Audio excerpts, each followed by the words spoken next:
My name is Lucy Shapiro. We're here to interview Imre Gross, who's a survivor of the Holocaust. The videographer today is Barry Stallman.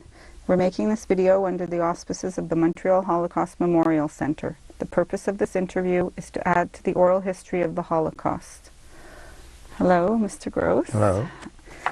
So let's start talking a little bit about where you were born and the year and a little bit about the beginning. Okay.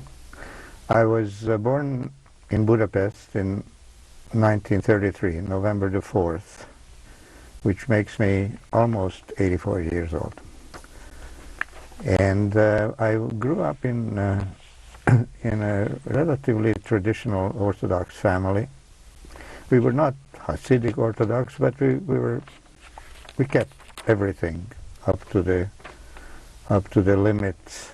And I basically didn't know any other kind of life. Like, can you tell me the names of your parents? Let's start with your father. Yes. My father's name was Michael Gross, or Mihai in Hungarian. When was he born and where? He was born in 1907, July 28th. And my mother, her maiden name was Matilda Katz. And she was born on June the 21st, 1909. They are both dead. And were they Orthodox as they were growing up as well? They were, yeah, they were. So after, how did they meet? Do you know the story of how they were married? I don't actually. I don't know how they met. I know that my mother's family, when they met, they already lived in Budapest. My father's family did not. His family lived in a place called Máté Szalka, which is in the east of the country, where my grandfather owned a bakery. My father's original profession or trade was a baker. And I have no idea how they met, but I know that eventually they ended up getting married in Budapest. I think they got married in 1929, I think. And so are you the firstborn? No, I wasn't actually. My sister is older than me and she's still alive. And then I had an even older brother who did not survive more than a few weeks. So, but we were just two living siblings, yeah. So tell me about your childhood a little bit in Budapest. Did you go to religious school? Yes. Being Orthodox, I was sent almost a very early age, even preschool. I was sent to what they call the cheder, you know, which is, I imagine it's a well-known Yiddish expression, and where they teach you, you know, to read Hebrew, which is the first thing they learn. All I know is that to make fun of me, that I tended to be very inattentive in class, and and that because I learned very easily. That's one thing that I had no problem with learning. So it looks like I had no patience waiting for the other kids to learn this stuff. When I knew it, I just tended to wander off or think about other things. So what happened when you were well, I guess impatient? The teachers were not very happy with that, I imagine. Yeah. But anyway, then for later on in school, my schooling, as much as it lasted, was in the Orthodox elementary school on Dobutsa, which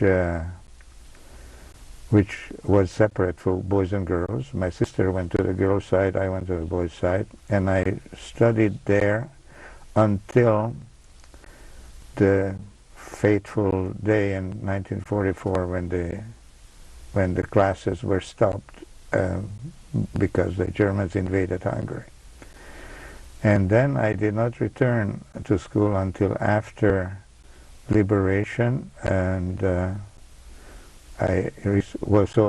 that was my fourth grade. So it was in my 4th grade when my education stopped. And then I went back to 5th grade after the war in 1945 and ended, of course, I finished at 5th grade, and then that was the end of my formal education until I ended up coming to Canada. You know. So, What do you remember before the war?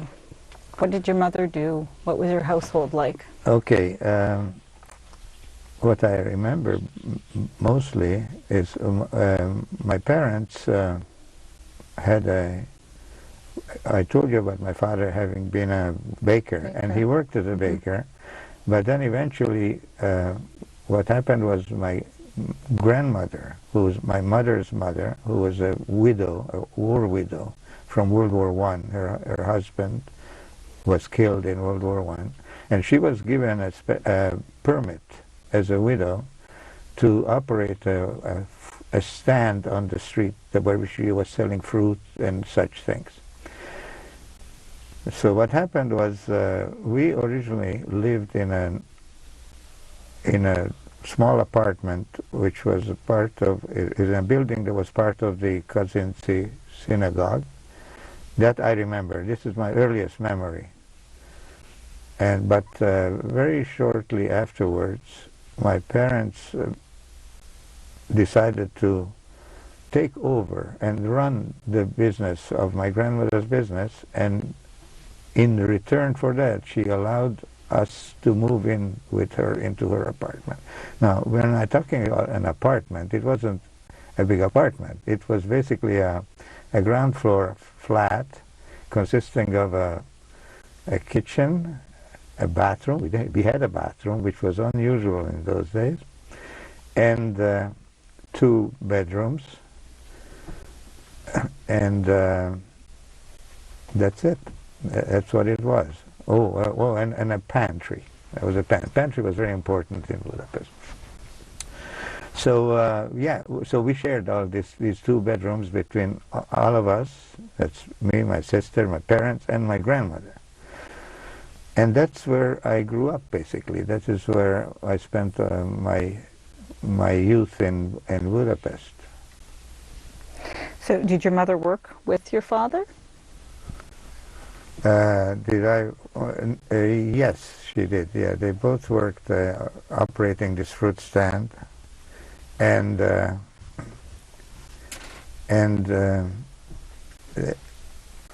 it was actually quite lucrative, I must say. You know, we were not short of money. You know, I mean, we were not wealthy, but we always had enough money to live on. Yeah. And I imagine your home was kosher. Oh yes, And very much so. Yeah, seeing that you lived an Orthodox life. That's right. We were very kosher. And another thing too, talk about kosher. When I grew up, it was unheard of that I should remove my cap. You know, or there was no such thing. It was unheard of. And I was, you know, the big synagogue on Dohain, which was the most beautiful synagogue probably in Europe, I was not allowed to set foot in that one because it belonged to the wrong people. Wasn't Orthodox enough? It wasn't Orthodox, that's right, yeah. So this was the kind of upbringing that I went through. And and I remained actually quite traditional all the way until we got to Israel, which was later on.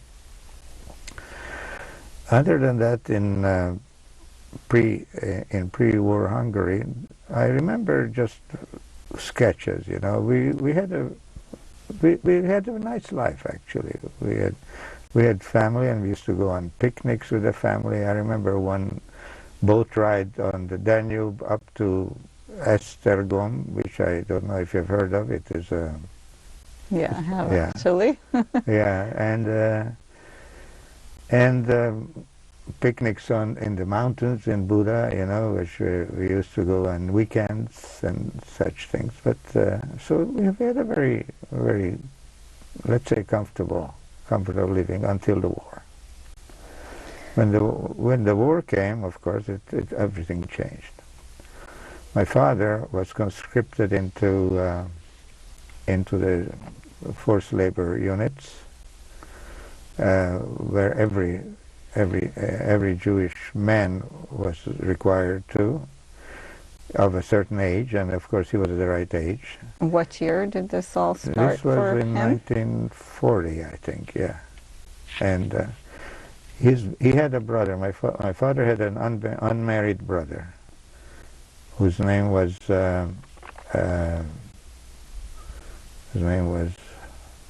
what was it again? Let me see. It'll come to me. And he was also conscripted, but unfortunately he never came back. He was killed on the Russian front. I happened to find the record of his death in the Yad Vashem. That's how I know it, you know. And he had also, my father had two sisters, both of whom survived the war in concentration. They were both Deported? sent to concentration camp together with my mother, but they both came back eventually. Yeah. So, well, your father was taken to labor camp. Yes. Did he have political affiliations? Was it anything to do with no, political he didn't. affiliations, It was or just the fact because that they were Jews? He was a Jew. Yeah, but he managed. He managed to get out of there by actually causing some major damage to his legs. I don't know, he used some kind of a caustic chemical or something, and he managed to make some big lesions on his legs, and so he ended up being sent to a hospital, and somehow or other he was able to get away. And from that point on, which was I think in 1942, he went into hiding. So from 40 till 42, he was in labor camp. Yes. Well, no, he wasn't really all that long.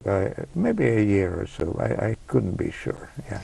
And what did you and your mother and your sister do while he was taken to labor camp? We lived with my grandmother in the apartment, and he would show up when my father went into hiding. He would appear every so often, and he managed always to come up with some protection papers. You know, I remember the first one he came up was from the Swiss embassy,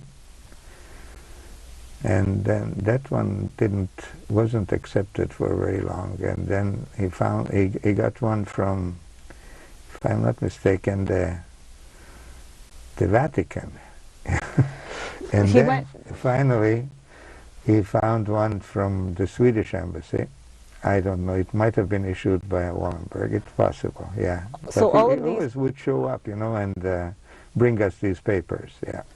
all of these passes or documents, Well, passes, they ended up being... when did you start receiving them? Were you still in the apartment? Yes, oh yes. We need a yes, timeline definitely. We were still in the apartment, Okay. yeah, because we did not... We were fortunate enough that our apartment was in a building which was later designated as a Jewish building. And Jews were required to move into these buildings if they did not happen to live in one of them. So what year did they start to This was move? in 1944.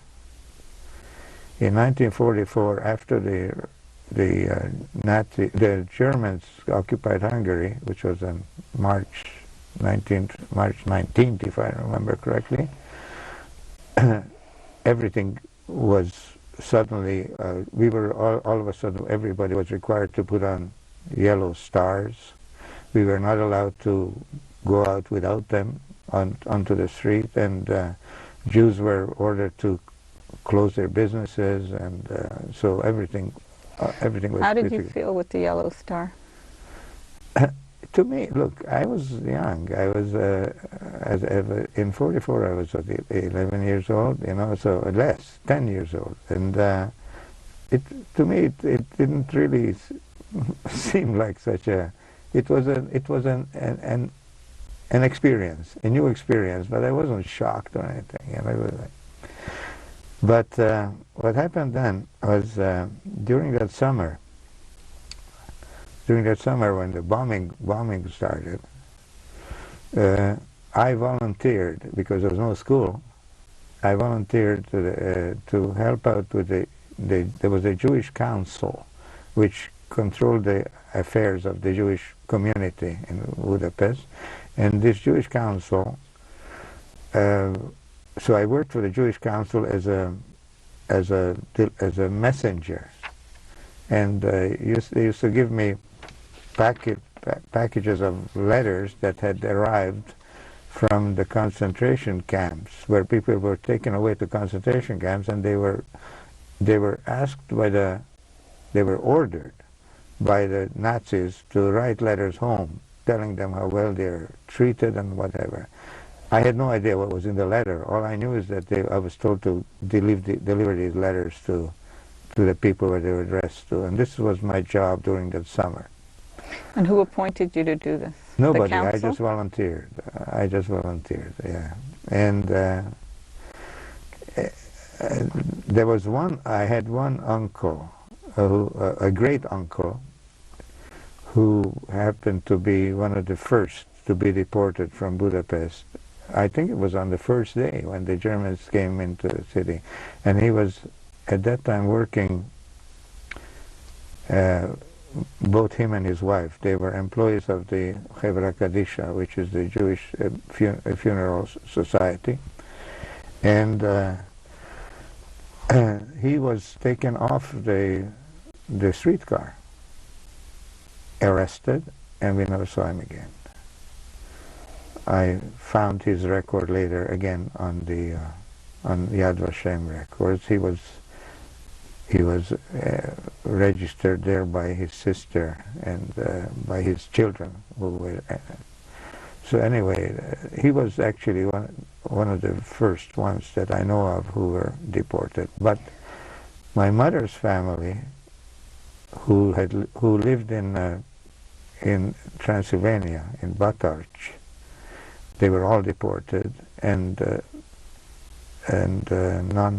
none came back. That was her grandmother, my mother's grandmother, her uncles and aunts, who were all younger than her, because it was a strange family situation, because she was that grandfather had remarried 3 times, you know, and the living grandmother was actually younger than my mother, or maybe not younger, but not much older. Yeah, she was in her 50s, I think. My mother was in her 30s, you know. So.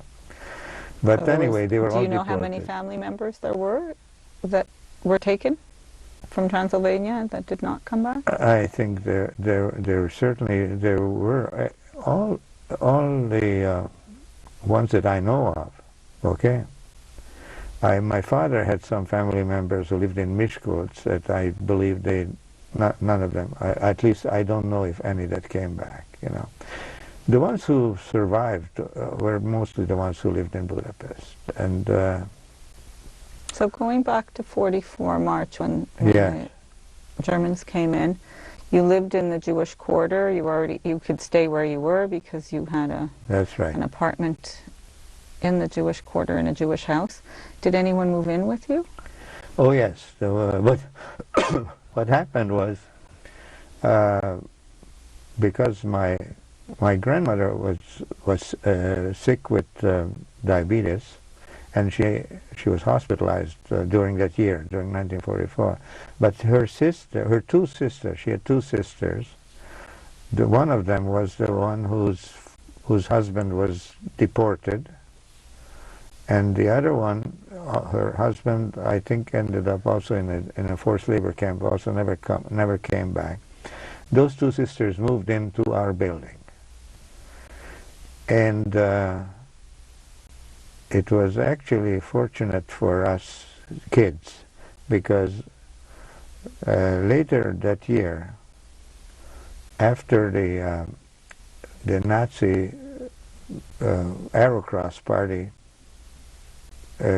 ousted the government and they took over the government, we were then, my mother was very shortly afterwards ordered to report to a lineup where all the women of a certain age were ordered to report, and she was taken away and she was forced to march all the way to Austria, the concentration camp.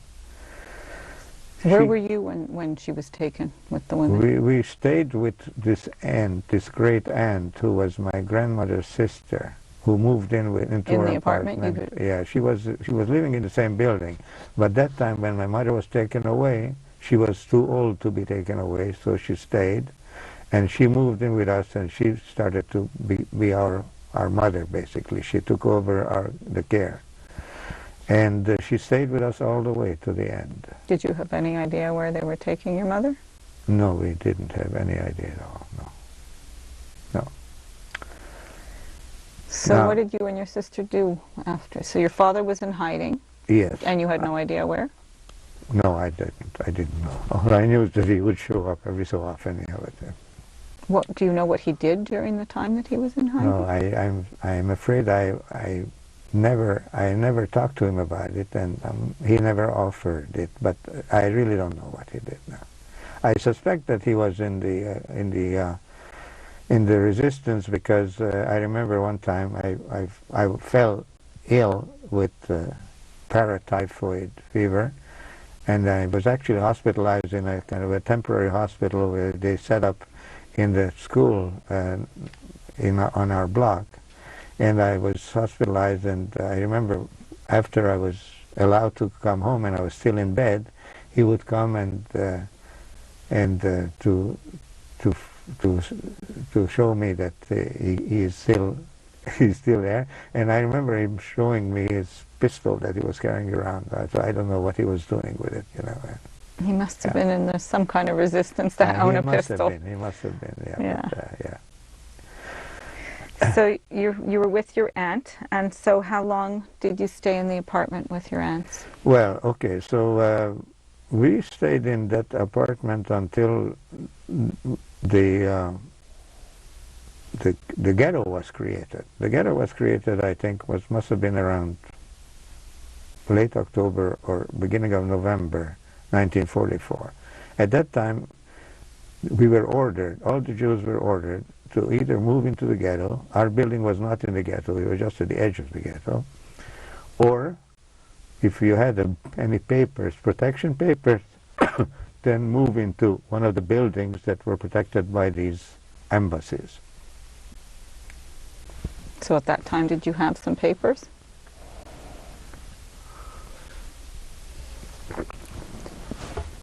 Yes, we had at that time we had the Wallenberg papers.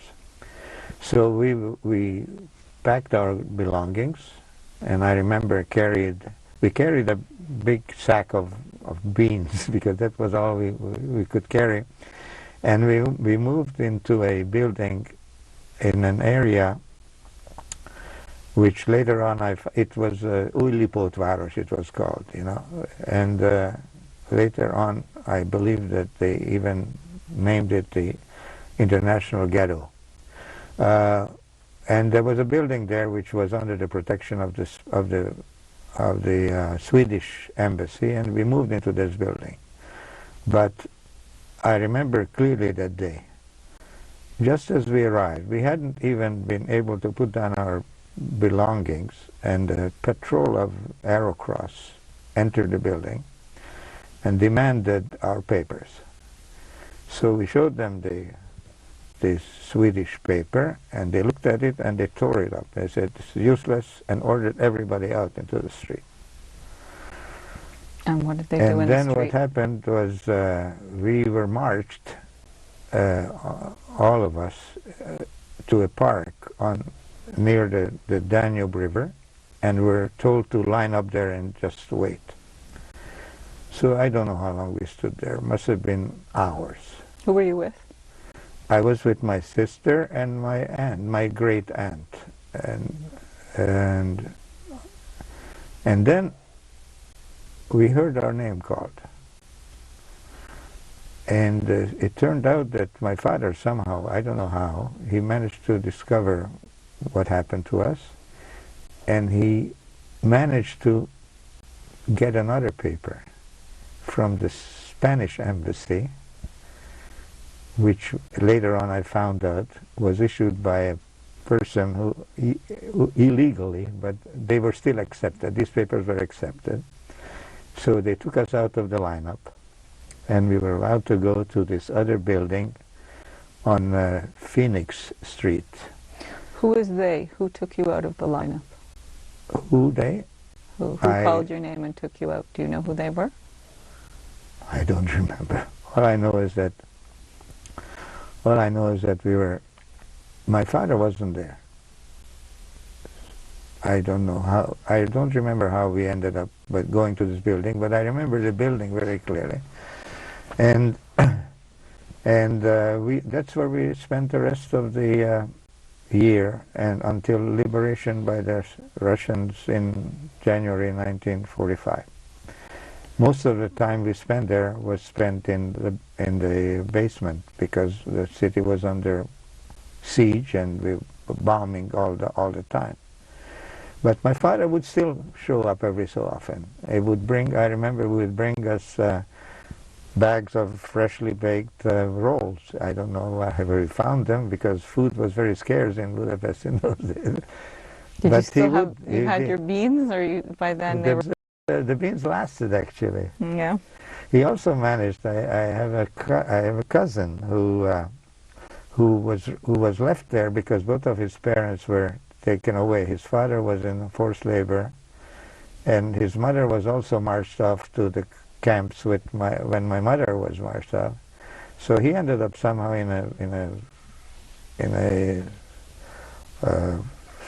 some kind of an orphanage. And I don't know how my father found him, but he managed to find him, and he brought him to join us. So we were then joined all of us together, my sister and I, and the cousin and my great aunt, and that's where we spent the rest of the war until liberation. I even remember the time when we were liberated, because I remember we went, things got quiet, and I went out and I looked outside, and I saw a Russian soldier coming in through the walkway, you know, and we were on the upper floor, you know, and that was the first time I saw a Russian soldier. It was. What did he look like? Well, what they always look like, of course, but to me that was the first time, you know, they had their typical Russian outfit there, yeah. So this was basically how we survived, but then we moved back into our apartment. Our apartment was... Can I go back before we get to liberation? Sure. Tell me about the Danube. What do you remember of the Danube, and what went on by the Danube? Oh yes, the Danube. Yeah. One thing I only know this secondhand because my sister apparently found out about it. Was that one day my father showed up soaking wet at night, and when he was asked what happened, he said, "Oh, nothing. He just fell into the water or something." But it turned out later on that what happened was that he was arrested and sent to be shot at the Danube. But he was able to dive into the water before the bullets hit him, and he swam, and he managed to get out and find his way to us. And so that was a very fortunate event, yeah.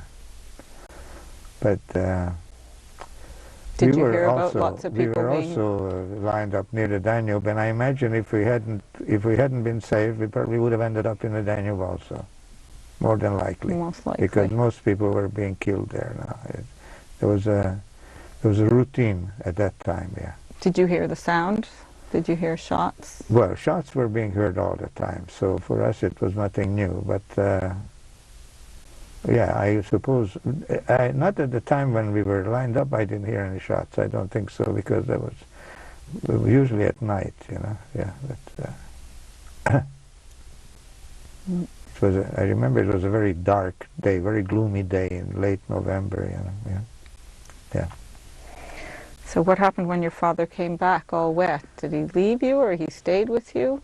Well, no, he never stayed with us. No, He left again? he never stayed with us. He always went away. He only came back finally after liberation and took us back to our apartment. But then he started taking steps to make sure that we were taken care of, because it was not easy to survive in Budapest in those days. There was nothing. There was no electricity, no water, and everything was just ruins and corpses everywhere. So he ended up managing to get us kids, and that's me, my sister, and my cousin, onto a transporter that took children out into the countryside where those food available. And so we were put on a train. This was a freight train, actually, cattle cars, unheated, in the middle of winter. It was very cold winter. It was February. And it took us 3 days in this unheated cattle car to reach a place called Debrecen. And I remember my cousin, his toes froze, so he had to be hospitalized, yeah. And we stayed in there. I remember we were put up in the, I think it was the university. It was an empty building, possibly part of the a hospital or something. And we stayed there for a few weeks. I can't remember how long. So this was an orphanage that took the children out? All the children who were there, I don't know if they were all orphans, but they were all children from Budapest who either lost their parents or somehow or other the parents were able to get them onto the train like my father did. Anyway, we were there probably until about 6 or 8 weeks when my father came back and took us and to his friends in Mátészalka, where he had some Gentile friends who owned the farm. And he made arrangements with them to take care of us during that summer while he was off. He went off looking for my mother. He decided to find her. And he actually managed to find her. I don't know how he did that, you know, but he did find her in a place near Vienna, in a hospital where she was hospitalized because she was deathly ill with typhus. But she managed to recover, and eventually, when she was well enough, he brought her home. And this was still in 1945? This was in 45? In 1945, in the summer, I think it was August 1945. So when he brought her home, he came and got us, and we all joined together back in our old apartment. So your old apartment, which was near the synagogue, but I think there's a story... Not the one near the synagogue, no. The one where my grandmother used to live, yeah, that's the one. Yeah, I'd like to just go back to before liberation. Yeah.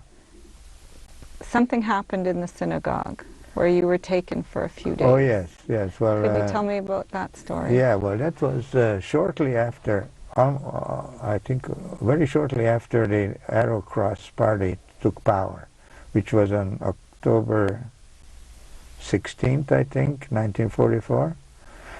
They came and they rounded up all the Jews, and they took us to the Kazinci synagogue, and they locked us in there.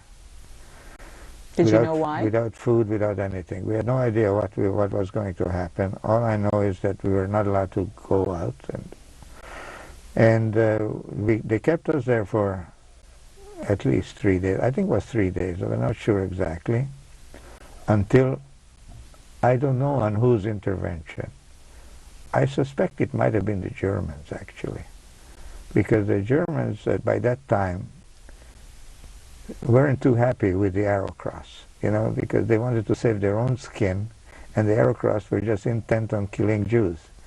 So I think the Germans intervened, and we were allowed to return back to our apartment, but didn't stay long, because shortly after that came the ghetto time, and we were ordered to go in, and that's what happened.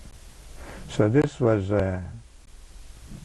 another one of those events that I remember, yeah. That you escaped and That's managed right, to yeah. managed to find a way out. So now we're going to skip forward again. So now your father found your mother, Yes. and you all were reunited. Yeah, yes. So then, What did your mother tell you about her experience? Did you know what happened to her? well, I actually have her recording here, you know, because we made an audio recording of it. But yes, she told us about it, and she had quite an ordeal getting to the concentration camp, because again my father intervened, and when he found out that she was taken away, he managed to get somebody in a car to drive and find them on the road with a protection paper, to deliver to her hands. And the person, but this is her story. Maybe I should leave it to her, because this is recorded in her own story. Yeah, but we're not going to put it on this But video, anyway, so yeah. please tell us the story. They found her, but for some reason or other, there was some mix-up, and she ended up not getting the paper, or the paper not accepted, or something like that. But ended up not being able to leave the march and go back home, and she ended up finally actually going all the way to Austria, to a place called Lichtenwörth, which was where the concentration camp was, and they were supposed to be working, doing forced labor in some kind of ammunition factory, and that's where she survived the war. But So how long was she there? she was there on. Well, she was taken away in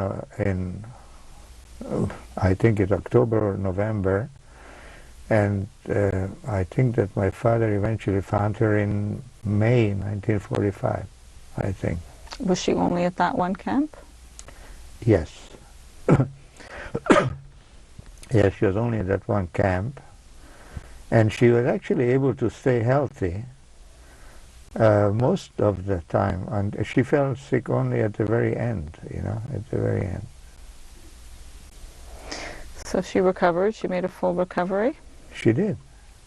Yes, she did. So what did you do in Hungary then, when you were back? When she came back, well, we started making plans to leave, and we ended up the following year. I went back to school again. I told you that I finished grade 5. And when I finished grade 5, we made plans. We joined actually a Zionist organization, Beitar, which is what would be part of the Likud party today. And we made preparations to go to Palestine. At that time there was no Israel, just Palestine. And we packed our things, again with only what we could carry. We sold everything. I remember my parents sold everything what they owned to somebody who they got it for peanuts. I think it was maybe 120 pounds or something, British pounds. But anyway, and then we went to this Achshara, it was called.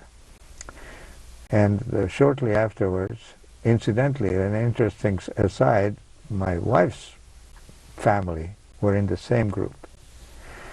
So we ended up in the same group going on towards our journey to Palestine, which was Was another this story. organized through the synagogue? It was not the synagogue. No, it had nothing to do with the synagogue. This was Zionist. I think these groups were all controlled by Palestinian organization. They had set up these kind of a railway to get people into Palestine illegally. So we were put into a group that were issued illegal documents. We were all issued new names. I remember my family was called the Gadol family. Gadol means big or gross. So we were all called Gadols, you know. And we supposedly were returning Palestinians, you know, after the war. And we were all put on a train, and the train took us to Croatia, which at that time was Yugoslavia, and to Zagreb. And in Zagreb, we were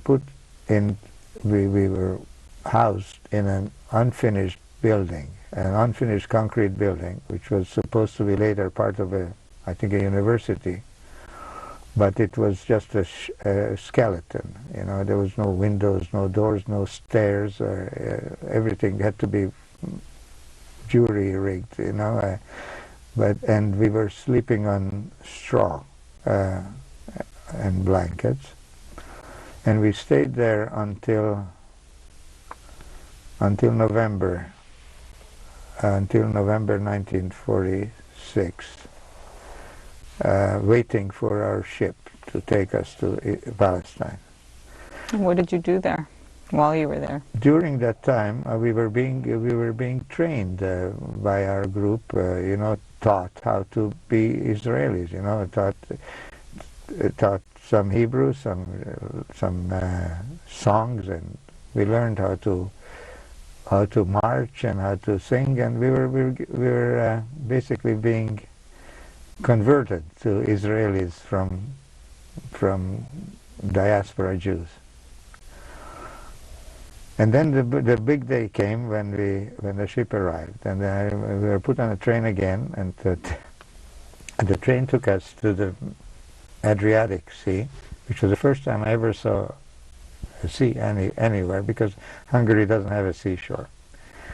And I remember it was a beautiful day, and our ship was anchored in a small harbor in a place called Bakar. Bakar was the name of the village, of the town or whatever. And it was a coal-fired freighter, not a big ship. I think it was about 4,000 tons. And they put 4,000 of us in that ship in bunks, you know, which were built. You know, they built wooden bunks, you know, that. There was just enough room to lie flat. You know, you couldn't sit up in there or anything. You know, and the toilets were outside on the upper deck. You know, there's basically just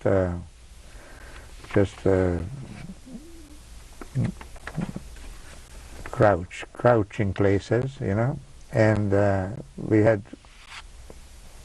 had basins for washing ourselves using seawater. And it took us 4 weeks on that ship in stormy weather on the Mediterranean. By the way, that same time when our ship left, the ship was eventually named Knesset Israel. But that wasn't the original name. The name was given to us just before we arrived. You know, originally I think it had a longer name. It doesn't matter what it was. Another smaller ship was also loaded at that same time, much smaller. There was only about 500 people on it. But this ship ended up running aground during the storm, So our ship had to stop on the Adriatic and wait and collect all these people and add them all to our 4,000. So we ended up 4,500 on it. And anyway, but we all ended up arriving. It took us 4 weeks, which were all stormy, all the time. And my father again was able to find a position on that boat, helping out stoking the ovens of the ship. You know, it was a steamship, so they needed stokers to fire the. So he was helping out, and in return for that, we were allowed the occasional special meals that the crew were given. But other than that, we were fed K rations. You know, the American K rations. So what did that consist of? It consisted of prepackaged meals. You know, all in the prepackaged meals, which were mostly a can of Spam. You know what Spam is, yeah? Yes. And a can of some kind of jam and some crackers and some cigarettes. All of us had cigarettes. We didn't need cigarettes, of course. And I don't remember, even some chocolate, I think there was some in there, you know. But that's what we get. Every day we had one of those. But we also had other canned foods, you know, to help out. So people were fed along the way. But sometime along the way, our ship was discovered by the British Navy, because they sent out planes searching for these ships. And when they found it, and then British destroyers rammed our boat, and they boarded the ship. And so then the crew that was operating the ship, who were Israelis, Palestinian, they blended into the crowd. They became one of us, you know. And so we were then taken by the British to the port of Haifa, and during one day we were supposed to be transferred to a troop-carrying ship and to taken to Cyprus, but the Zionists, because they were all Zionist groups on the ship, they planned for this, and they planned a resistance, you know. So they organized a battle with the British, and which consisted of putting whatever you could throw, you know, cans of food and coal and wood and whatever, everything that you could, as ammunition. And people were given tasks. You know, you man this, you man this. I was a kid, you know. I was just 13 at the time, and I remember just being up on the deck and just watching what was going on. When you said that the crew melted into the group, yes, they did. Had they not, would they have been arrested by the British? They would have, for sure. So no one in fact was arrested. No. What happened with them was they were also sent to Cyprus, but from Cyprus they were smuggled out by the underground. Yeah, that's what happened with them. Yeah, but yeah, definitely they were part of us. Yeah. So anyway, this battle took about I don't know how many, maybe 2 hours or so. But we were. That's the first time I smelled tear gas. You know, we were gassed and hosed and whatever, and then they used live fire. They actually killed 2 of the people in the boat. Yeah, the British. Yeah, and we were transferred to the ships. I discovered a very interesting newsreel online from that day. And in this newsreel I managed to discover what later become my wife, and her mother being helped off the ship by some British soldiers. That's interesting. Interesting coincidence, yeah. Quite a find. Yeah, and then of course we were taken to Cyprus, and we spent what I consider to be a very pleasant experience in Cyprus, because it was like summer camp for us. You know, we were allowed. They treated us reasonably well, the British. You know, I have to give them credit. We were locked in, of course. We were not allowed to leave, but we were with reasonably good food. We all had. My parents became the cooks because we left Betar being religious.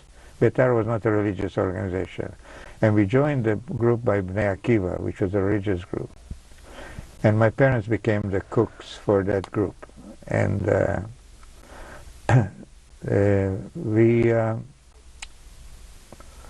we were given education. We were taught Hebrew. I learned Hebrew during that summer. You know, when I arrived in Palestine, I spoke Hebrew, and we were taught self-defense. I remember, and we were, you know, sports, and of course we had our religious practice, because by Bnei Akiva we had our daily prayer sessions or whatever, you know. So. Did you remain as Orthodox as when you left? Yeah, I remained Orthodox until we arrived in Israel, and only then my parents remained Orthodox even afterward. But I decided that being an Israeli, it was more interesting to be an Israeli than being an Orthodox Jew, you know, and I rebelled against it. So how did you end up finally in Israel? How did I end up? Oh yeah, well, we spent 10 months in Cyprus, because there were only 750 people who were allowed to enter Palestine by the British a month, every 750 a month. So, and we had thousands of people in Cyprus, so every month they had basically a lottery. And people were drawing, you know, who were allowed, and it took us 10 months. It took us until September 1947 to get until our name came up in the lottery. And we were then boarded a ship, and the British took us to Palestine, but we were put into another concentration camp called an Atlit, you know, which was a concentration camp. Well, or it was not a concentration. It No. was a yeah, you can call it whatever. You know, we were locked up again, you know, Atlit, and we were kept there for a month. And during that month, we were deloused and taken pictures and fingerprints and whatever, and made sure that we were okay to be allowed out into the civil life. And after 1 month, we were then transferred to another transition camp, which was no longer run by the British. It was run by the Sokhnut, and we spent another month there before being actually allowed to leave and become part of society. So this was November. This was in November 1947. So what was the raison d'être of that camp, where you went after? It was really the beginning. Later on, when the state was established, it became a prototype of what they later called the Ma'abara, which was a transit camp for new immigrants who were put up in there until they were able to find their own means. So this was the purpose of this, yeah. Did they train people, or try to push you towards professions that you could survive on? I think there was some, yeah, there was some efforts made to try and find ways to put people. We didn't need it. Well, my family didn't need it because we had relatives already in Israel. my mother's brother had emigrated in 1939 with his family, and there were some other relatives also. So we were immediately able to get some help from them. And when we were allowed to leave, we actually rented an apartment. And which we didn't stay very long there either, because not long after, trouble started in Haifa. Because in November 1947, there was a vote at the UN for the partition of Palestine.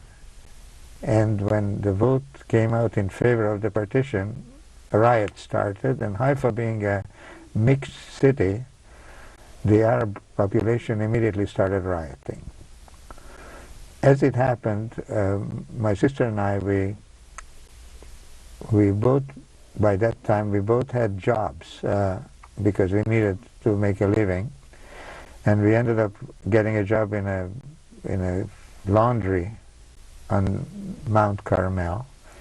And the day after the vote, which we had no idea, we didn't even know about the vote. To us, it was not nothing that we even knew about. And we ended up taking the bus home, and we arrived at our apartment, which was located at the edge of the Arab sector.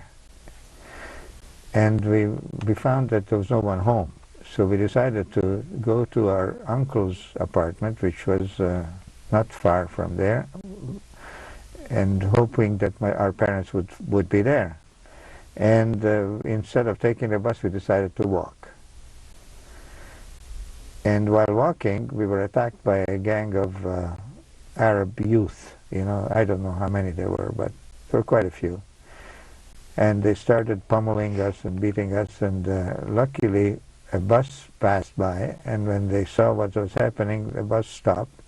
They opened the door, and they were able to get my sister on the bus.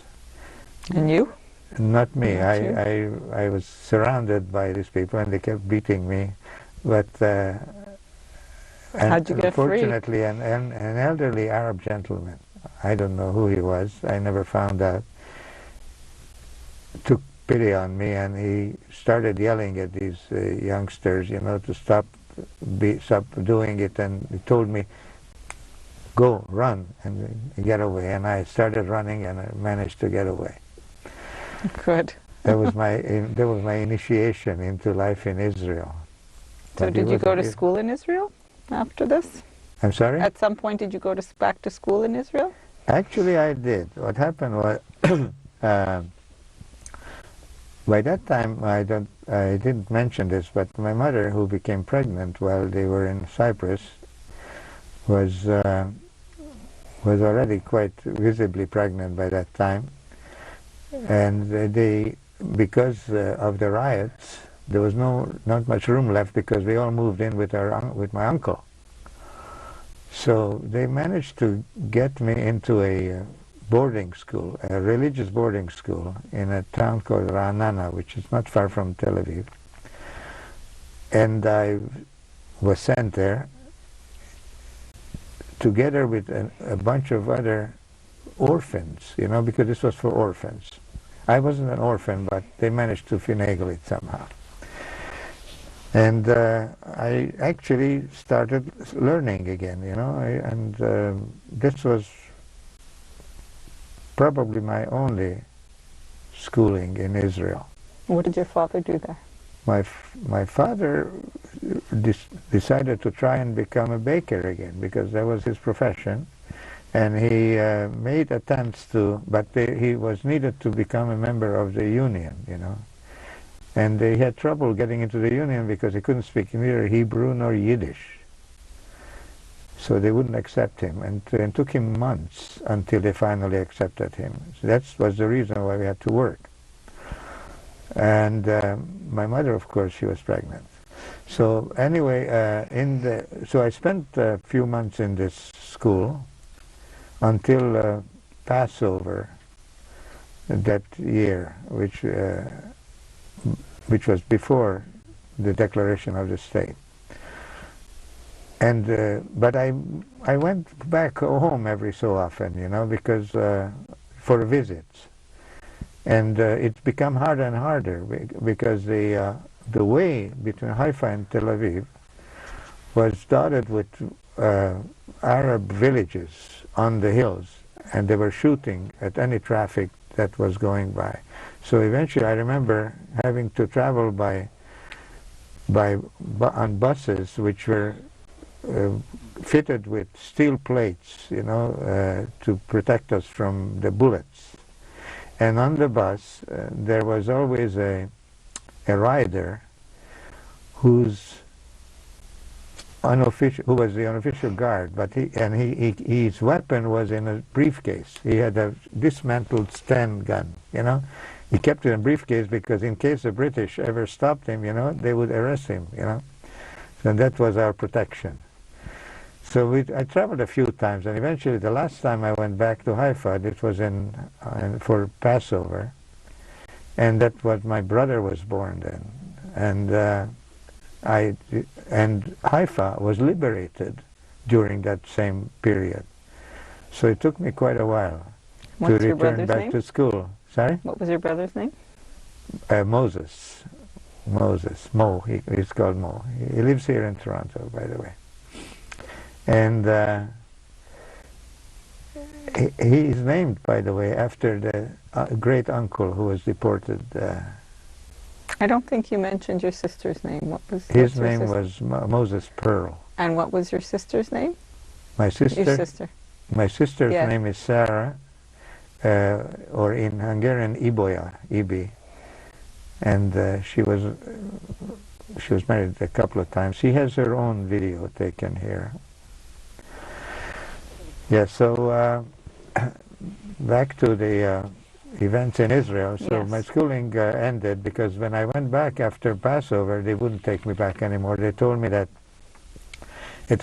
I am not allowed back anymore because I had given up the privilege of being part of the orphans, you know. So then I got myself a job. My first job was, it was right after the state of Israel was established, the war started, the War of Independence started. And the state issued a bond, a war bond. And they set up an office, a war bond office in Haifa, and I became a messenger boy in that office. So that was my first job, office job, and I worked there during the summer of 1948. And later on, I transferred to another job, not far from there, working for the Jewish National Fund, emptying their collection boxes, you know. That was my job, going around the city, emptying boxes and then going back and counting the money. And then, but we didn't have adding machines in those days, but we did have abacuses, you know, abaci or whatever they are called, you know. And I was taught how to use them, you know, and it's amazing, you know. You can do amazing tricks with those things. I believe that they were at one time the only thing used back in Europe, you know, in Russia. So this was brought over. So we were using these things, adding up the money and whatever. So I worked there for, I think, a year, maybe. Anyway, and until I decided, my parents decided that I should learn a trade. And I was hired by a Hungarian machine shop to be taught how to become a machinist. And I worked there. I was there for 3 years. Our original work at that time involved making parts for the war, you know, for the War of Independence. Bullets, not bullets, but barrels for the Sten guns and whatever, this kind of stuff, you know. But then later on, we switched to more peaceful products like water pumps and water meters and things like that. You know. So I learned the trade, and I became a machinist, which helped me a lot because my father, who by that time was working as a baker, he ended up also finding another job as a seaman. You know, because the newly formed Israeli merchant fleet was hiring. So he became a cook and a baker on one of the first passenger ships, the Kedma, you know, which was a beautiful ship, a white ship, I remember, yeah. And he started traveling to Europe. And those were years when, or days when food was very scarce, and we were issued food coupons, you know. And I remember him coming back from Europe and bringing good stuff with him every time he arrived, you know. He was... When he traveled, was he going to bring more refugees? Yes, Was that the purpose most of the time, yes. Most of the time that's what they did. They brought in, they were coming legally. By the way, that great aunt of ours, great aunt Esther, the one who acted like my... kept you? She ended up coming legally during that time to Palestine, to Israel, and and rejoining her because she had children there who were already there because they had come before the war. Right. And so she joined them, yeah. So you stayed in Israel, and... We stayed in Israel, and I was working as a machinist, and until my parents decided that... my father was never able to learn any languages, you know. He couldn't learn Hebrew, even English, even anything. So he wasn't comfortable living in Israel. And he decided that at one point he wants to go back to Hungary. And that the day came when Hungary announced an amnesty to anybody who left illegally. So he took advantage of this amnesty, and he got us all onto a Hungarian boat, a Hungarian ship, a seagoing ship. Sorry? What year was this? This was 1952. 52. In the fall, I think it was November. I was supposed to have been conscripted into the army, into the Israeli army, the year before, because I reached the age of 18. Right. At 18, you have to join the army, but I was able to get a deferment of a year based on the fact that my parents were looking to leave. So we returned to Hungary in 1952 in time to see my grandfather pass away. He died that fall. That was a year of the Spanish flu. I don't know if you remember that. Not Spanish, Asiatic flu, I think was whatever it was. It was a big flu epidemic, and he got it, and it killed him, you know. So but by the way, my grandparents, those two, they survived in Budapest. They were in the ghetto, and they survived in the ghetto. So that was a good thing. So who remained there? Just they remained of your immediate family while you were in Israel?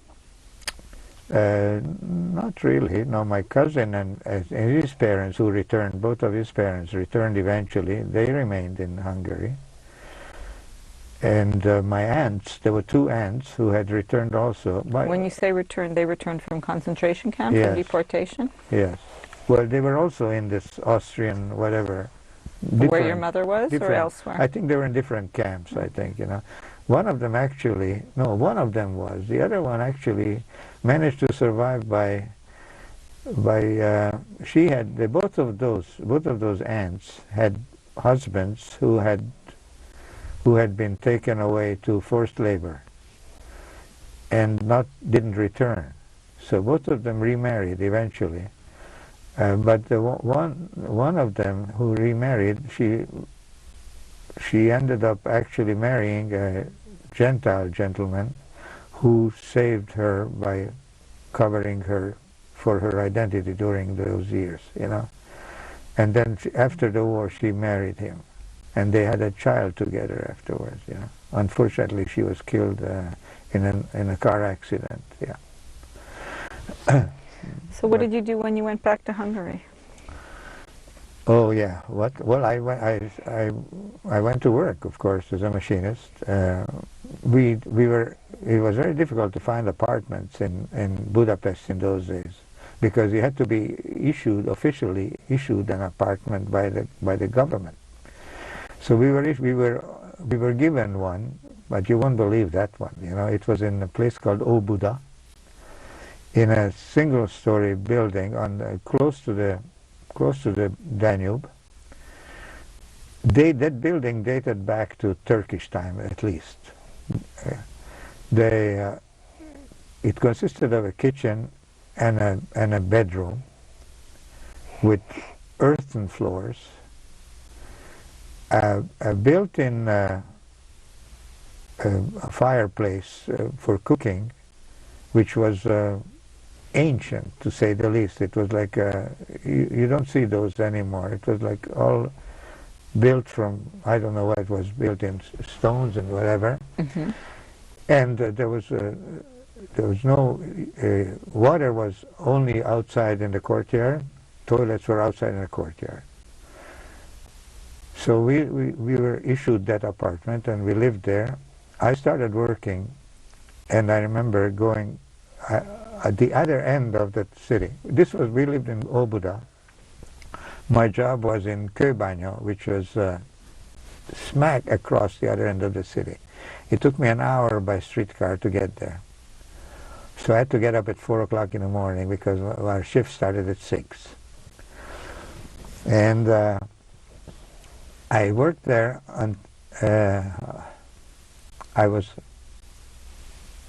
until a year later, when I was conscripted into the army.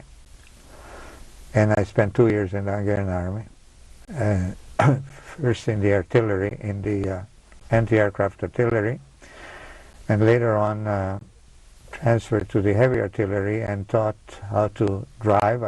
That's where I learned how to drive. And I became a driver of a heavy tractor towing heavy cannons, you know. That was my job. But I was not a very good soldier, to say the least, yeah. And I remember at the very end, when I was ready to be discharged, the political officer, every unit had a political officer, and he called me into his office and he said, you know, I've been watching you, and I think that you would make a good political officer. Would you like to go to a officer's course? I said, you know what, I thank you very much, but no, I'm not interested at all. Why do you say you weren't a good soldier? Well, I got into all kinds of trouble, to say the least. You know, I'm not going to give you details on that, but I was locked up a few times for 10 days at a time in the cooler, you know, for doing things which I'm not supposed to do. You know, one of them was an interesting story. What it was being a machinist, I was assigned to the machine shop of the regiment, and it was a good assignment, not much to do, and somehow or other I came across a book, a Hungarian book, American Western translated into Hungarian, which was illegal to read those in Hungary.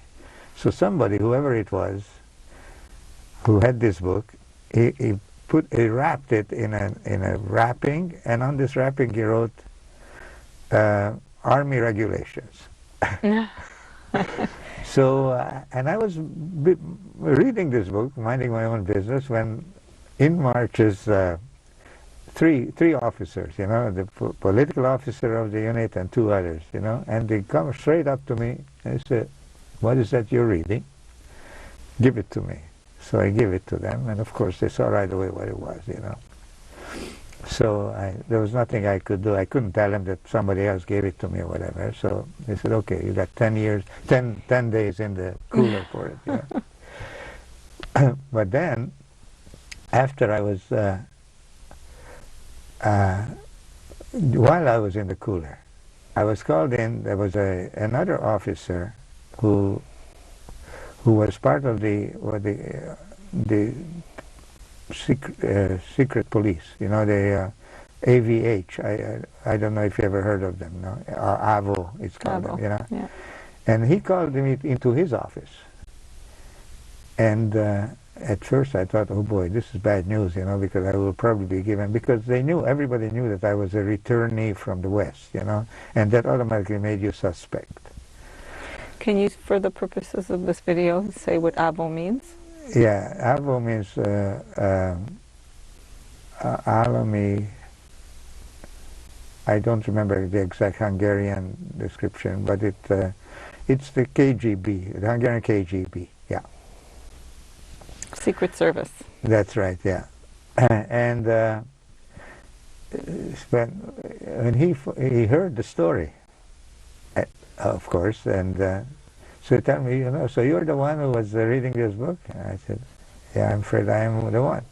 So he burst out laughing. And he said, this is the funniest story I ever heard, he said. And then we became friends, actually. And he gave me assignments for him to go to Budapest every so often, whatever. Later on, I heard that he committed suicide. I don't know why, you know, but that was something a little bit more interesting. Guess he wasn't a good communist either. I guess he wasn't. No, I guess he wasn't. But still, I wasn't a very good soldier, and I never intended to be. I thought that this was I hated being a soldier, actually. So what year did you end your army? I was in the army from 1953 until 1955. So then you had a year till revolution. The year of the What did you revolution, do? I was already out. I was discharged already. You went back to work? I went back to work. I actually ended up landing another job closer to home. And my parents managed to get a much better apartment, which was a blessing, because that other place was horrible. Didn't sound so good. Yeah. So, yes, but being away from home for 2 years, you know, it was like they had their own life, you know. So they ended up actually getting back into the original trade of opening a fruit stand. And they were doing quite well. Did your sister return to Hungary too? My sister, no. Actually, my sister got married in Israel. And when my parents decided to go back to Hungary, they decided not to tell her about it, because they were afraid that by finding out, she would want to leave her husband and come back with us. And they didn't want that. So we didn't tell her. And she never forgave us for that either, you know. She's still mad at me, but that's the way it is. So yeah, so I was talking about, what was I talking about, sorry? Before 56, you went back to work, your parents moved, and they went back into the business of the fruit stand. That's right. So then the revolution broke out. And during the revolution, people started running away from Hungary. And I remember my father and I deciding to take a walk. There was no public transportation. Everything was back down to what it was before, during the war. You know, things were shut up. You know, the Russians' tanks managed to make a mess of Budapest the second time. But we took a walk down to the Jewish neighborhood, to the Dobutsa, and we saw a truck with people on it. And my father walked over to the truck driver and asked him what he was doing. And he said that he's taking these people down to the border. And he asked him if he was willing to take me too. And he said, okay, but of course he needed to be given a bribe, you know. So my father said to me, he said, you know what, this guy's going, you get on the truck and you go, and he gave me a bundle of cash, and he says, when you get to, he was taking us to a place called Zalaegerszeg, which was a town close to the border of Austria and Yugoslavia. And he says, I made an arrangement with the truck driver to take you and put you in touch with somebody who will take you across the border. So when you get to them, and he'll take you to this place, give him the money, he said. I said, okay, I will do that. Sure enough, that ride, by the way, was also a pretty hairy ride in the truck, because every so often the truck was stopped by patrols, you know. But somehow we managed to get eventually close to the border. I stayed overnight with these people. They treated me very nicely. They treated me like a member of the family. And then the next morning someone came and they took me and a group of others. And we walked to a place where was a brook, a small stream. We got into a boat, we crossed the stream, and then from there on, he told us, you start walking, and you just keep walking, and eventually you'll get to the boat. So we did that, and sure enough, soon we were confronted by the Austrian border guards, who took us to a village in Austria. I forget the name of the village, but they put us up in a church. They treated us very nicely, and we stayed there for a couple of days until a bus took us to a camp that they set up in Wiener Neustadt, which was a town near Vienna, which was specifically set up for Hungarian refugees coming over. So we arrived in this camp. Oh, when I say we, what happened was that on the truck, as we were leaving, I saw a friend of mine who had recently married and had a little child, a little baby, on the street. And I called him out. He says, you want to go? You want to go abroad? Come, get on the truck. And he says, okay, I'm coming. You know. So he took without any preparation. He came and he got on the truck with his wife and his baby. She was about a year old, maybe. And so from then on, we kind of stayed together. And we arrived in Wiener Neustadt, and just as we arrived, we hadn't even put down our things in a barracks. We heard an announcement in Hungarian on the loudspeaker that anybody who wants to go to Denmark, there's a train leaving for Denmark at 4 o'clock. So I asked my friend, I said, do you want to go to Denmark? Okay, let's go to Denmark. We were free as a bird. We didn't care. So we got on the train. It turned out that the Danish people decided to accept 1,000 Hungarian refugees, and we became one of a few of those 1,000. And we got on the train. And the train started out in the evening, and along the way, stopped very few places. But I remember once stopping in a main train station in Hamburg, and we were going to stay there for a while, you know. So my friend says, you know, you can speak some German. I said, yeah, I can. So he said, why don't you go and see if you can round up some baby food for the baby, you know, because this kind of food what we have here is not. So I said, okay, let me try.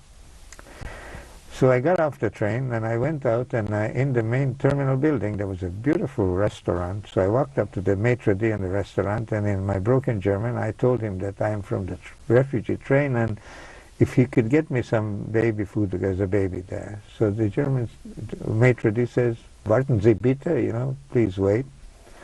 And he came back with a gravy boat filled with mashed potatoes. So I said, great.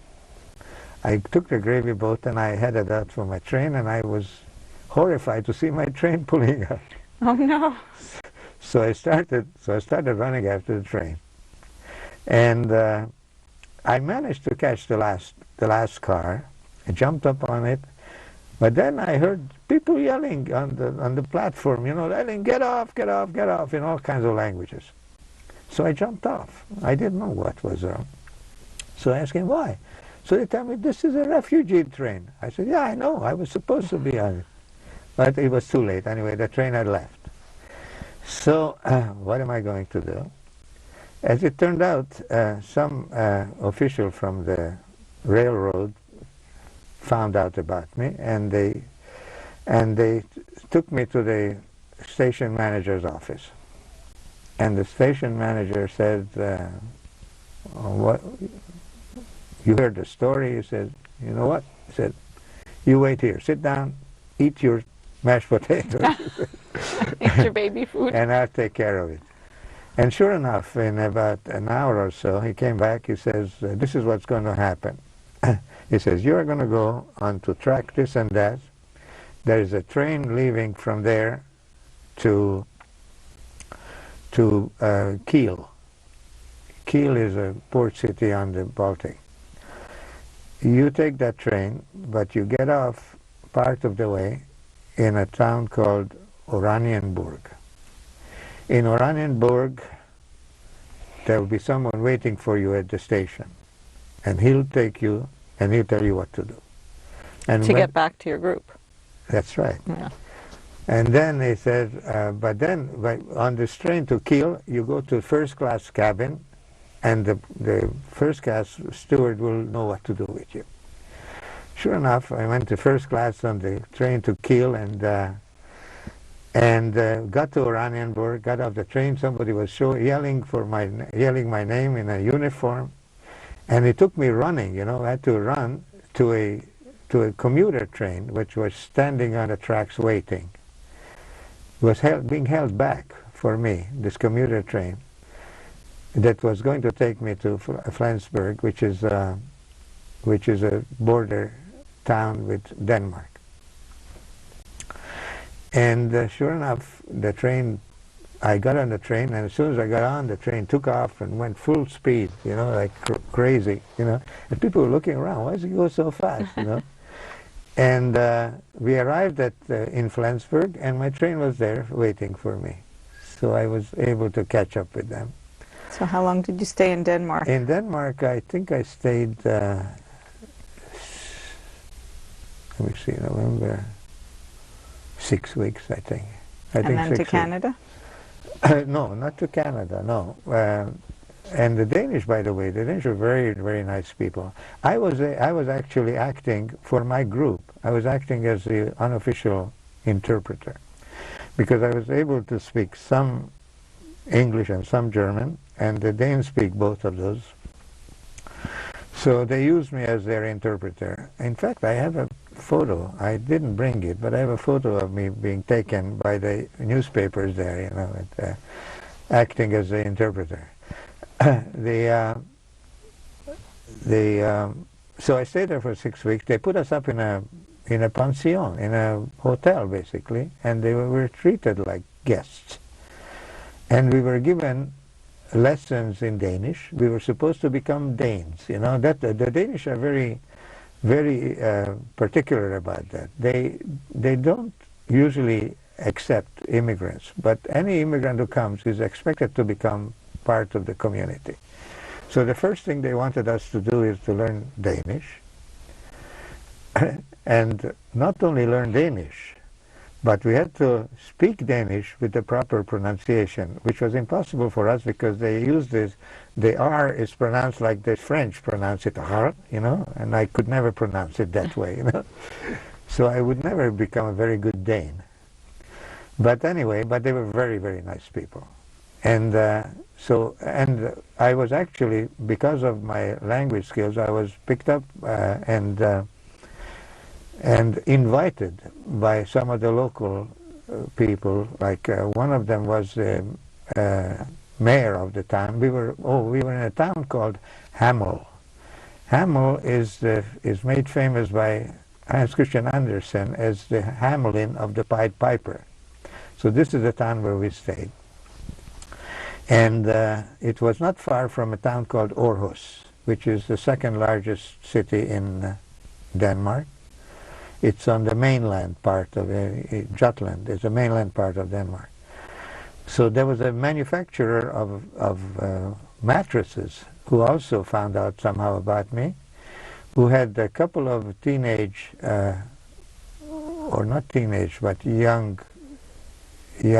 children in their early 20s, I suppose. And so he kind of like brought me over to his house and befriended me, and I befriended them. Very nice people. And there was another one who was actually a farmer. They owned a big farm, who had a daughter. I don't know what they wanted to do with the daughter. Maybe they wanted me to introduce me to their daughter. But anyway, he showed me around his farm, and I remember going and seeing a barn that was locked. And I asked him, what's in that barn? And he told me, that's where I keep my tanks. Why? Because the Danish have a citizen army. And every person who is a member of, or who's a soldier, is allowed to go home, but he has to keep his equipment at home. So this guy was a commander of a tank regiment or something. He kept his tanks in his barn. That's funny. Yeah, it was. So anyway, finally, there was a local pastor who also became friendly with me.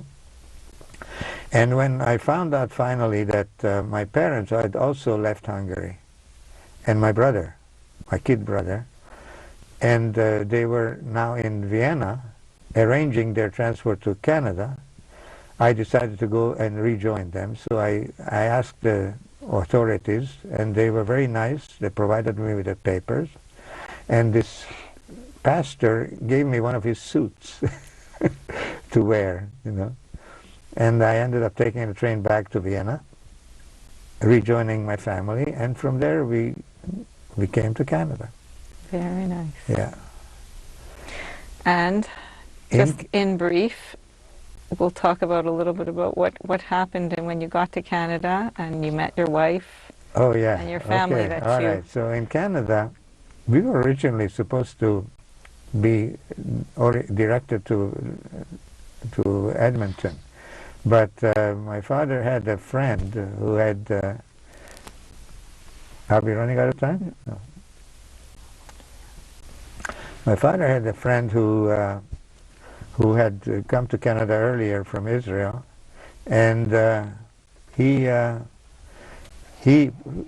sponsored us. So being sponsored, we were allowed to move to Toronto. So we ended up in Toronto, and we lived in Toronto for about. I got a job there, working night shift at a tractor factory, Massey Harris tractor factory. And how it happened that my later on who became my wife, she was visiting someone in Toronto, but her parents had somehow found out that we had arrived in Canada, so she decided to look us up. So one day she rings a bell. She was a very pretty young lady, and I recognized her because I had known her from she was a little girl, you know. And let's say it started their romance, and it was a very fast romance because this was in 1950. We arrived in Canada in 1957 in February, and this was in 1958. Not 58. Sorry, 59. 59 when she found me or found us in the early spring of 1959, and we were married in August of 1959. Shortly, not long after that. Beautiful. Yeah. And what were you doing in Canada for work? I became a machinist, tool maker, and I worked in in a few places in Toronto until my wife, because after we were married in Montreal, but then we lived in Toronto, so we lived there for a very short time because my wife didn't want to stay in Toronto. She wanted back to Montreal. So we decided to move to Montreal. So I left my job and we came to Montreal. I got another job here, also as a machinist and tool maker. And I worked as such until 19,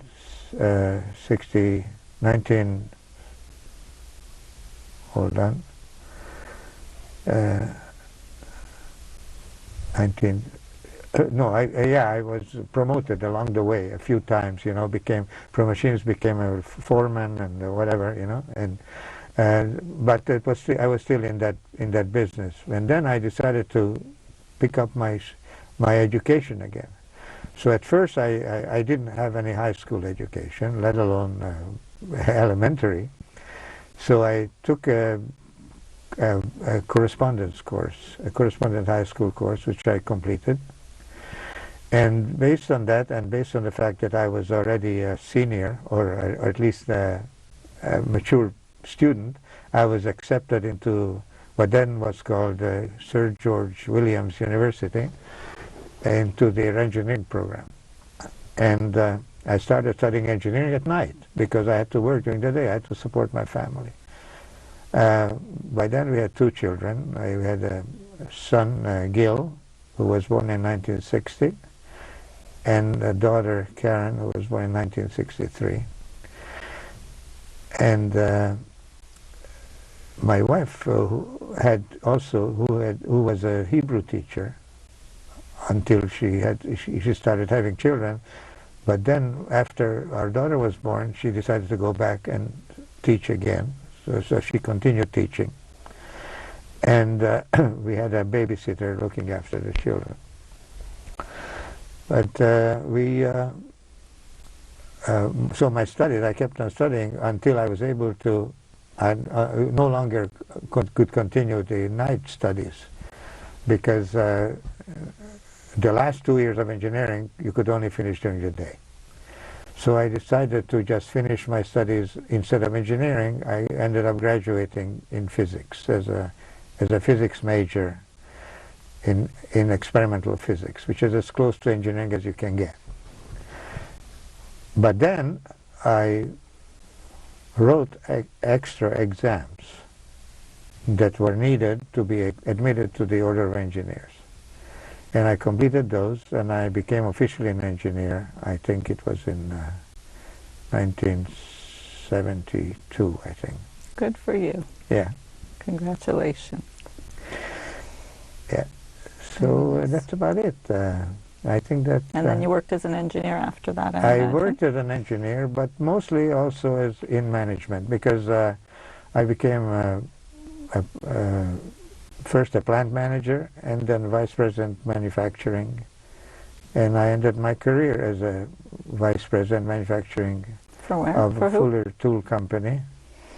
But I then, after I left and I retired from there, I started my own engineering consulting business and started designing automatic machinery for manufacturing, and I did quite well with it for about 10 years or so, until I decided that was enough.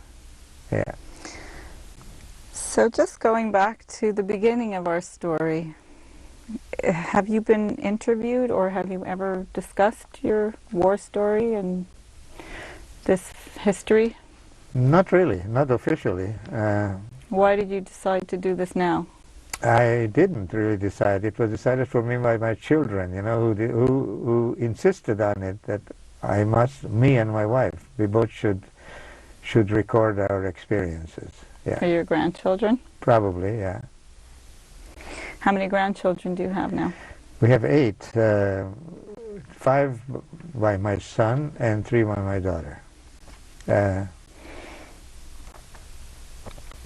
Beautiful. What do you say to people who deny the Holocaust? I say they should be exposed to it themselves. they deserve it.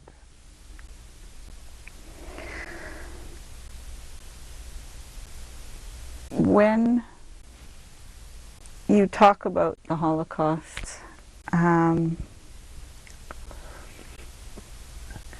that's not the right question. Sorry. So the deniers, when you say make a statement like that, there's got to be more to that story. Well, to me, any person who makes it his business, like a person like Ernst Zundel, for instance, is a person that's below anything that I consider a human, a normal human, because what does he get out of it? What is the benefit that he's getting out of denying the death of 6 million Jews at the hands of the Nazis? He's not going to justify it. He's certainly not going to vindicate the Nazis. All he's going to do is he's going to try and convince other people that his beliefs are the truth and everybody else is lying. Do you think today the rise in anti-Semitism again I'm afraid echoes of the past? I'm afraid that it's happening. It's happening in front of our eyes, and I really don't know how to stop it, because now it's called different. They found a different name for it. Now it's not anti-Semitism; it's anti-Zionism, which is the same thing in a different clothes. Do you have a message for future generations, or for this generation? Yes. Go to Israel. Stand up for your rights, and the only way you can do it is by being in your own country. Because as long as you are in a foreign country, you'll always be second-rate citizen. That's my message. And this is what my son is doing right now. Do you have a message for non-Jews? Yes, go and visit Israel. Go and visit Israel and see what it's really like before you smear it. It's a country that is the light of to all nations. Yeah, that's my message. Yeah. Agreed. So thank you. Thank you, Imre Gross, for doing your story, and thank you for sharing your story. So we are going to close today. It's the 2nd of October. This is Lucy Shapiro interviewing Imre Gross about your experiences during the Holocaust. This interview is deposited in the archives of the Montreal Holocaust Memorial Centre. Hello, we are October 18th, 2017. We are doing the second session of Imre Gross's video testimonial. Cameraman is Barry Stallman. Interviewer is Lucy Shapiro. This photo is taken of my mother before she was actually married to my father, where she was selling fruit from my grandmother's fruit stand on the street of Budapest. And this turned out to be later the business that my father took over.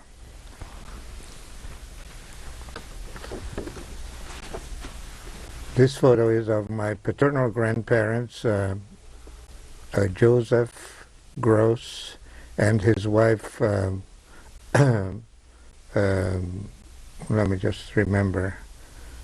I have to come back to that one because I can't recall it immediately, but I'll remember it later. This is the actual photocopy of the actual birth record of my grandfather, the one in the previous picture, and I managed to get that off of the website of the Mormon Church. Could you show where his name is? His name is Joseph Gross. On the bottom. Yeah, that's right. Yeah. Yeah. At the bottom row.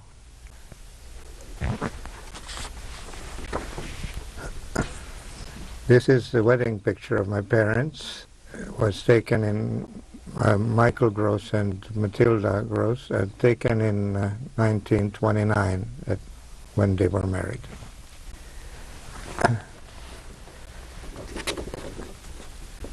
This picture, it was taken at a wedding celebration of my maternal grandmother, who remarried after she had lost her husband, first husband in World War I, and the baby is me at age 1, held by my mother. My father is standing next to her.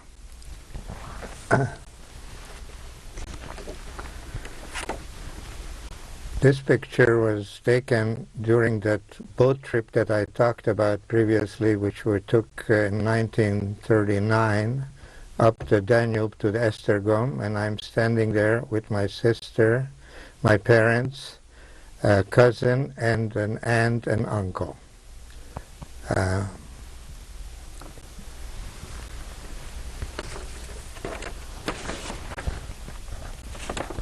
This is a photo of the interior of the synagogue, where it used to be where we used to go, and this is the synagogue where, during the Nazi era, we were commandeered by the Hungarian Arrow Cross and held there for 3 days without food or water.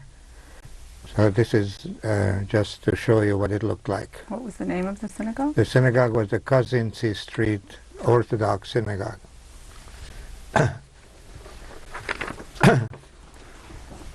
This picture was taken in Budapest recently during our visit, and it's a plaque that was erected in memory of Raoul Wallenberg on the street named after him, which previously was called Phoenix Street.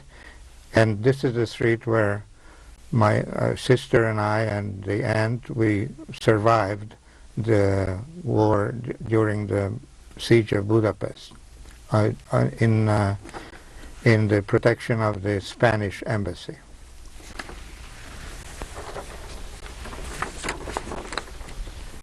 This is a picture of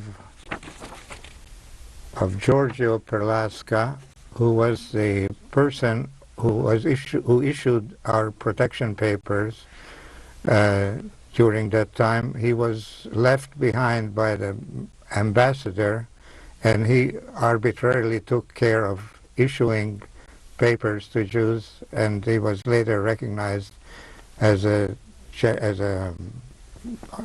Righteous among the nations? That's right, yeah.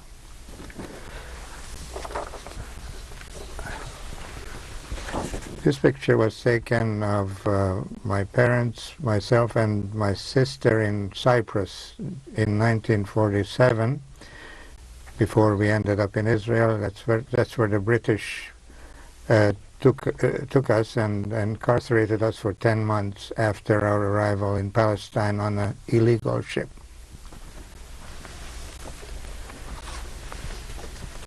This is just a photograph of me in my teens, taken on the roof of the building where we lived in Haifa, with the background seeing the Mediterranean. And this is a picture of me again in Haifa, where I learned my trade of machinist trade, and this is a picture taken in the shop where I worked, and was given to me by the owner of the shop as a memento. And this picture is my whole family in Israel, was taken during our stay, and my brother, the youngest one in the middle, is my brother who was born in Israel. His name was Moses Gross, and my sister is called Sarah Gross, and my parents, of course, are my father Michael Gross and my mother Matilda Gross, and me.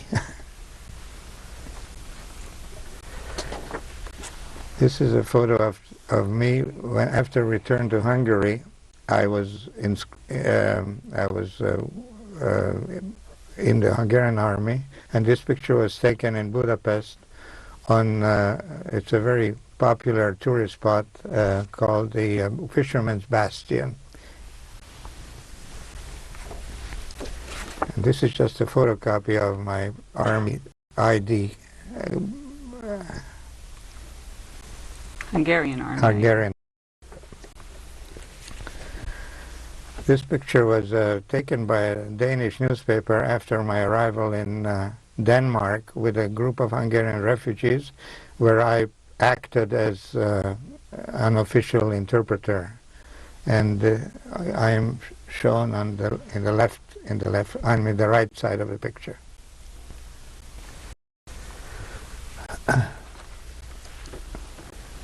This is a photo of our families, both families, my wife's and I, taken at our wedding in Montreal in 1959. Can you say the August name of your 1959. Wife, yeah. Can you say your wife's name in the picture? My wife is Miriam, originally called Roth. Now she's called Gross. And this picture was taken in Budapest after my wedding, and when my parents still lived in Toronto, but me and my wife moved to Montreal. That is my first car. That 1955 Chevrolet was my very first car that I ever owned, and the people in that photo are.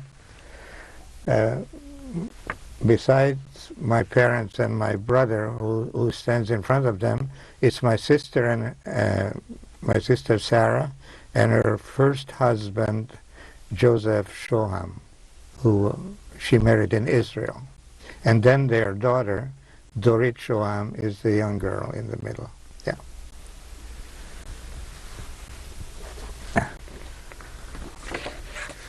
This is a picture of my wife Miriam with her parents Ignaz Roth and Regina Roth, and our two children, Karen and Gil.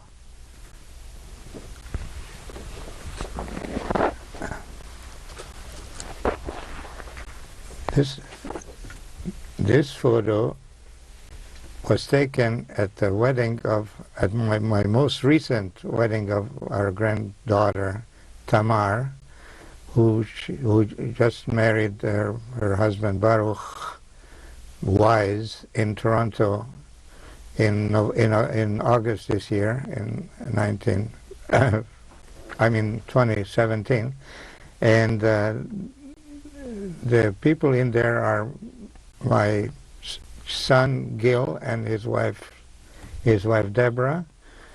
Their children, they have 5 children, and 4 of those are now married, and with their spouses.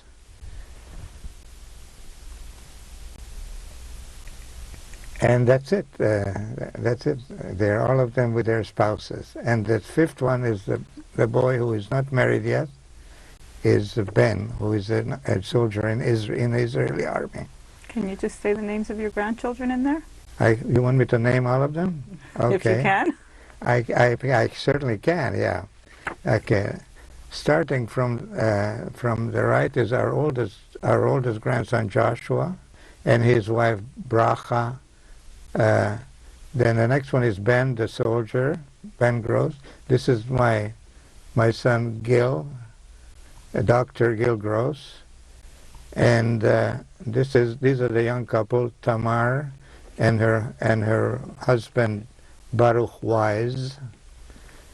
And the next ones are the next one is my daughter-in-law Gil's wife Deborah Keys or Gross, and then following that is my granddaughter and her husband Rebecca and Eitan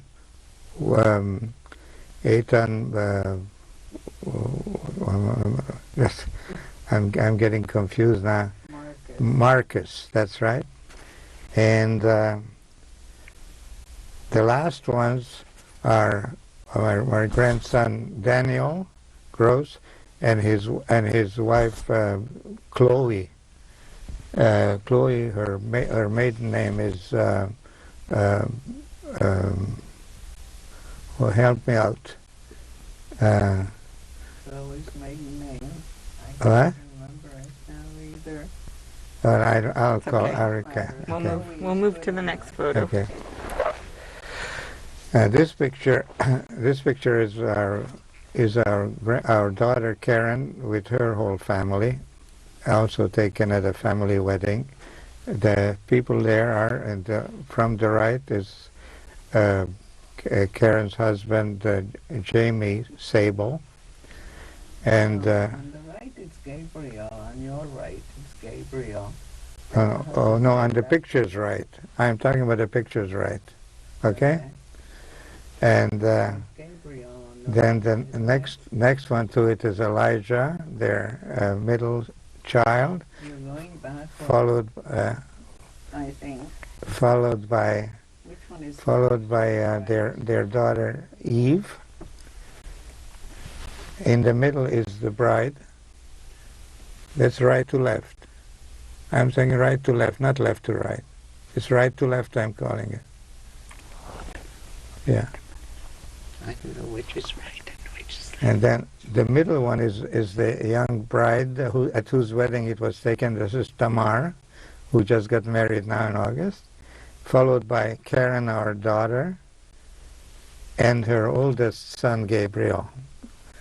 Their family name is combined. They're calling themselves Gross Sable, hyphenated. This is our oldest grandson, Joshua, taken when he was a soldier in the Israeli army. And this is Joshua again with his sister Tamar, who is the one who just got married. What year was that? Do you know? This was taken in. Oh no, sorry, this is not Joshua. I'm sorry. This is actually our young. This is a Ben. That's right. That's her twin brother, Ben, who is now in the army. Yeah. They're twins. Yeah. And Chloe's last name is Orlan, if you have to know. Orlan. Yeah, that's right. Chloe's name is Orlan. And this is a picture of all of our grandchildren together, taken at Tamar's Sweet 16 party. Bat mitzvah. Yeah, and I can name them all. Have a sweet 16. Not Sweet 16, no, sorry. Tamar's Bat Mitzvah, sorry. Okay, now, so these are the same grandchildren, but they were still younger. I could name them all, I suppose, but I don't know if it's necessary. But these are all of our 8 grandchildren. Okay, let's name them all. You want me to name them? Sure. Okay, all right, I'll name them. Starting from left to right. Okay, it's Ben, who is now the soldier, starting on the left, followed by his brother Daniel. In front of him is Gabriel, Karen's oldest son, and followed by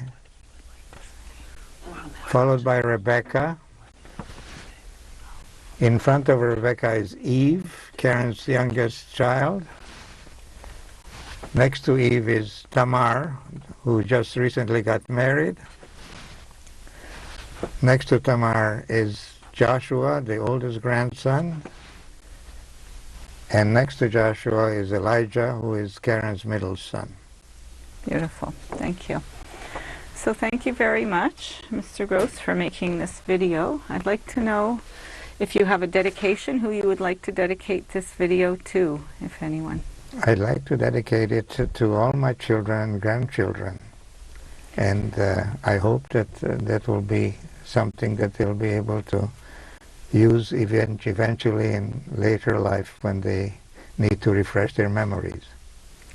Why did you make this tape now? Because they asked me to. That's why. Good enough. That's Thank right. you very much. Thank you.